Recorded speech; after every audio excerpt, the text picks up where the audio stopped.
धन्यवाद धन्यवाद धन्यवाद देती परमेश्वर पिता, तेरे नाम को कोटि कोटि धन्यवाद देती। सुबह से लेकर अभी तक संभाला, ये समय दिया, तेरे चरणों में आने का मौका दिया, धन्यवाद देती। तेरा वचन शेयर करने का मौका दिया, धन्यवाद देती परमेश्वर पिता। मैं प्रार्थना करती, मैं दुआ करती, जो वचन आज मैं शेयर करने जाने वाली परमेश्वर पिता, उसके द्वारा तू बात सुन। मुख भले ही मेरा हो परमेश्वर पिता, लेकिन शब्द तुम्हारे हो परमेश्वर पिता। आज मेरे मुख का इस्तेमाल आप करना। आपका वचन दुधारी तलवार है, वो बताने वाला और सुनने वाला दोनों के जीवन में कार्य करता है। हम दोनों के जीवन में आपका वचन कार्य करने पाए परमेश्वर पिता। ये दुआ मेरे प्यारे प्रभु यीशु मसीह के नाम से मांगती हूँ, सुन और कबूल कर, आमीन। जय मसीह की मेरे भाई बहनों, आज का जो वचन है, आज का दिन है मोंदी गुरुवार, और ये वो दिन है जिस समय मृत्यु से पहले यीशु मसीह ने अपने चेलों के साथ आखिरी भोजन किया था, वह लंदन का सन सेलिब्रेट किया था। और उसी को नज़र रखते हुए या वही ध्यान में रखते हुए, उसे स्मरण करते हुए, क्योंकि प्रभु यीशु मसीह ने हमें खुद ये आज्ञा दी है कि आप इसे स्मरण रखो और जब जब आप इकट्ठा हो तो इसे किया करो। उसी बात को आज स्मरण करते हुए मैं आज वचन लेती हूँ, यूहन्ना का 13वां अध्याय उसका 14। यदि मैंने प्रभु और गुरु होकर तुम्हारे पाँव धोए तो तुम्हें भी एक दूसरे के पाँव धोना चाहिए, क्योंकि मैंने तुम्हें नमूना दिया है कि जैसा मैंने तुम्हारे साथ किया है तुम भी वैसा ही किया करो। मैं तुमसे सच सच कहता हूँ, दास अपने स्वामी से बड़ा नहीं और न भेजा हुआ अपने भेजने वालों से। तुम ये बातें जानते हो और यदि उन पर चलो तो धन्य हो। हालेलुया। मेरे भाई बहनों, बाइबल पवित्र शास्त्र जो है वो एक दाखला है हमारे लिए, वो उस एक नमूना है। उसमें प्रभु ने हमें, चाहे वो पुराना नियम हो या नया नियम हो, उसके हर एक दासों के द्वारा हमें बताया है कि हमारा जीवन कैसा होना चाहिए, हमें क्या करना चाहिए, क्या नहीं करना चाहिए। और वही नए नियम में यीशु मसीह भी कहते हैं, जब यीशु मसीह वह लंदन सन का भोजन करने अपने चेलों के साथ बैठे थे तो उन्होंने अपने चेलों के पैर धोए। पूरी दुनिया में अपनी भारत की गुरु शिष्य परंपरा है, लेकिन पूरी दुनिया में और भारत में भी आज तक ऐसा कोई गुरु नहीं मिला जिसने अपने चेले के पाँव छुए हैं। चेले गुरु के पाँव छूना नॉर्मल है, ये होता है, ये नियम है, लेकिन आज तक कभी भी किसी गुरु ने अपने चेलों के पैर नहीं छुए। सिर्फ प्रभु यीशु मसीह, उन्होंने अपने चेलों के पैर ही नहीं छुए, बल्कि उन्होंने उनके पैर धोए और पोंछे। क्यों धोए?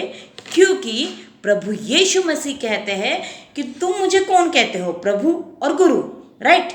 तो जब हम परमेश्वर को प्रभु और गुरु कहते हैं तो प्रभु यीशु मसीह कहते हैं कि मैंने तुम्हें ये नमूना दिया है, तुम्हें कैसे होना चाहिए, तुम्हें कैसे जीवन जीना चाहिए। और इसीलिए तो करंथी की किताब में पौल हमें बताता है कि हम मसीह के खत हैं, हम मसीह के खत हैं। हम विश्वासी होने के नाते, हम पास्टर होने के नाते हम ये नहीं कह सकते कि हम चर्च में अलग जिएंगे और दुनिया में अलग जिएंगे। नहीं, लोग हमें मसीह के फॉलोवर करके ही देखते हैं, चर्च में भी और चर्च के बाहर भी। और प्रभु यीशु मसीह ने यहाँ पे वही कहा है, तुम मुझे गुरु और प्रभु कहते हो, ठीक कहते हो, क्योंकि मैं वही हूँ। यदि मैंने प्रभु होकर, गुरु होकर तुम्हारे पाँव धोए तो तुम्हें भी एक दूसरे के पाँव धोने चाहिए। हमें पाँव धोना तो बहुत दूर की बात है, लेकिन हमारे नीचे जो काम करते हैं उन्हें हम तुच्छ लेते हैं। चर्च में जो झाड़ू पोछा करते हैं उन्हें हम तुच्छ लेते हैं। चर्च में जो अदर काम करते हैं, कुर्सियाँ लगाते हैं, कुर्सियाँ उठाते हैं, माइक सिस्टम देखते हैं, उन्हें हम तुच्छ लेते हैं। जो सीनियर पास्टर है वो पास्टर को तुच्छ लेता है, जो उससे बड़ा है वो उसे तुच्छ लेता है। यह आज हमारे समाज में चल रहा है कि हम एक दूसरे को तुच्छ लेते हैं। और परमेश्वर का वचन कहता है कि जो कोई नीचा होगा उसे ऊंचा किया जाएगा, और जो ऊंचा है उसको नीचा किया जाएगा। जो प्रथम है उसको अंत में किया जाएगा, और जो अंत में है, जो आखिर में है, उसे पहला किया जाएगा। और परमेश्वर कहता है क्योंकि मैंने तुम्हें नमूना दिखा दिया है, जैसे मैंने तुम्हारे साथ किया तुम भी वैसे ही किया करो। मैं तुमसे सच सच कहता हूँ, दास अपने स्वामी से बड़ा नहीं है, और न भेजा हुआ अपने भेजने वालों से। अगर हमें प्रभु यीशु मसीह ने भेजा है तो हम उससे बढ़कर नहीं है। हमें कौन क्या कहता है ये हमें नहीं देखना है, नहीं सोचना है, ना खुद का दिमाग इस्तेमाल करना है। हमें सिर्फ इतना सोचना है कि परमेश्वर यीशु मसीह ने, पिता ने और पवित्र आत्मा ने मुझे क्या कहा है, मुझे क्या जिम्मेदारी दी है, मुझे क्या करने के लिए बोला है, और वही हमें करना है। मैं तुम सबकी भी तुम ये बातें जानते हो, और यदि उन पर चलो तो धन्य हो। हम बाइबल जानते हैं, हम यीशु मसीह को जानते हैं, लेकिन मेरे भाई बहनों ये बात सच है कि बाइबल पे चलना मुश्किल है। यीशु की राहों पे चलना यानी कांटों पे चलने जैसा है। कौन खा सकता है? एक गाल में थप्पड़ मारा तो दूसरा गाल आगे कर सकता है? कोई नहीं कर सकता।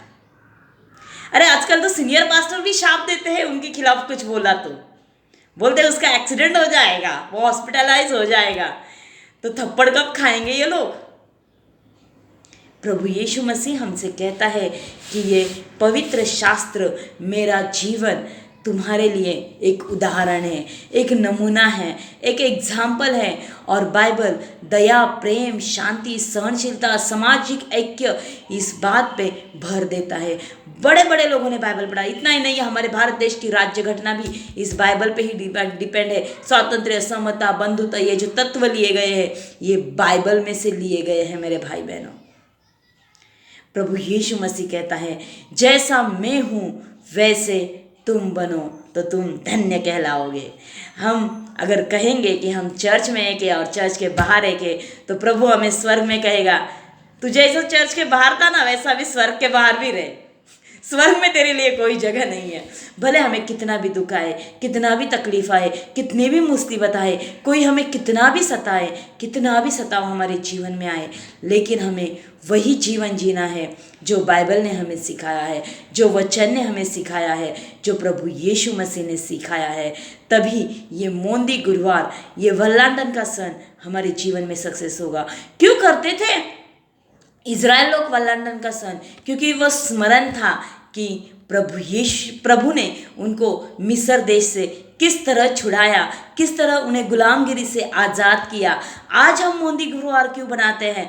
हम स्मरण करते हैं कि यीशु मसीह की लहू के द्वारा, यीशु मसीह के देह के द्वारा हमें अपने पापों से, हमें अपने बीमारी से, हमें अपनी श्रापों से, हमें अपनी गरीबी से, हमें अपनी लाचारी से, हमें अपनी मजबूरी से, हमें अपने अपमान से छुटकारा मिल गया। आज हम कृपा पा गए, आज हमें अनुग्रह मिला है केवल और केवल प्रभु यीशु मसीह के द्वारा। और इसी बात का स्मरण करने के लिए, वही स्मरण करने के लिए कि यीशु मसीह के लहू के द्वारा मेरे पाप धोए गए, यीशु मसीह के शरीर में जो फटके लगे, उन कोड़ों के द्वारा जो उसका शरीर तोड़ा गया, उसको इतना मारा गया कि उसकी सूरत तक पहचानने को नहीं आती थी। यशायाह 53 अनुसार इतना क्रूप उसको मार मार के बनाया था। जो शरीर उसका तोड़ा गया, मरोड़ा गया, उस शरीर के द्वारा मुझे चंगाई मिली। और मेरे भाई बहनों, यही स्मरण रखते हुए आप और मैं मोंदी गुरुवार आज हर चर्च में, हर कलीसिया में सेलिब्रेट करते हैं। पर सिर्फ इसे एक त्योहार के रूप में मत मनाइए, क्योंकि प्रभु यीशु मसीह खुद कहता है कि जैसा मैं हूँ वैसे तुम बनो तो तुम धन्य कहलाओगे। God bless you. प्रार्थना करते हैं।